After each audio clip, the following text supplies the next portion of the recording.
Starting తిరువాతకైతే పెట్టేసుకున్నాను. కరివేపాకు, ఎండుమిర్చి, ఆవాలు, జీలకర్ర, ఉద్దిబ్యాళ్ళు, శనగబ్యాళ్ళు అన్ని తిరువాతకైతే వేసేసుకున్నాను. టైం అవుతుంది, 9 అయింది. టైం అయితే ఇంకా 9:30 లోపు వంట ఫినిష్ చేసి రెడీ అయిపోయి, ఇంకా ఎంత వర్క్ ఉందో కదా. మార్నింగ్ లేస్తేనే వంట చేసేది, ఇది పని సరిపోతుంది. తర్వాత కాలిన తర్వాత ఆనియన్స్, టమాటాలు మనం చిన్నగా కట్ చేసి పెట్టుకున్నాం కదా, అవన్నీ వేసేసుకోవాలి. కొద్దిగా చిటికెడు పసుపు వేయాలి. ఇంకా కలిపెట్టేసుకోవాలి దాన్ని.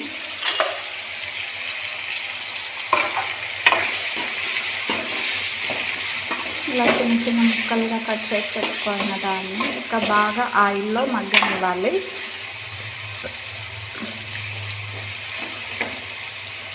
ఆలు ఫ్రై మగ్గనివ్వాలి ఇలాగ.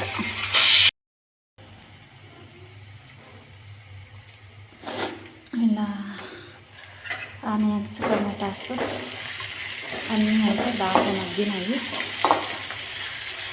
ఇంక ఇలా మగ్గిన తర్వాత ఆలు వేసేసుకోవాలి. ఆలు వేసుకొని ఇంకా బాగా కలిపెట్టేసుకోవాలి.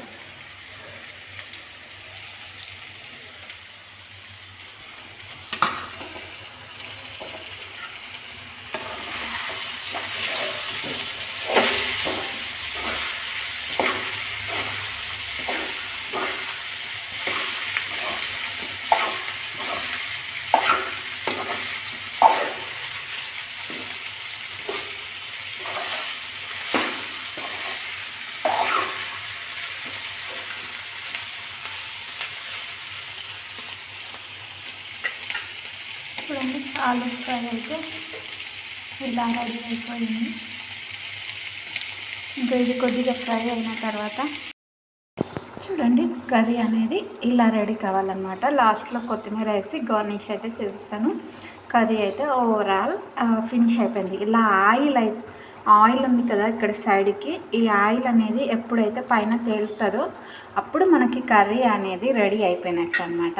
అంతలోపు నేను వెళ్ళి ఫ్రెష్ అప్ అయ్యి వచ్చేసరికి ఇలా నీట్గా కర్రీ అనేది రెడీ అయిపోతుంది. మీలో ఎంతమందికి ఇష్టమో ఆలు కర్రీ కామెంట్ పెట్టండి. నచ్చితే నా వీడియోస్ లైక్ చేయండి, షేర్ చేయండి, సబ్స్క్రైబ్ చేయండి నా ఛానల్ని. ఎలా ఉందో ఆలు కర్రీ కామెంట్ పెట్టండి. Bye bye.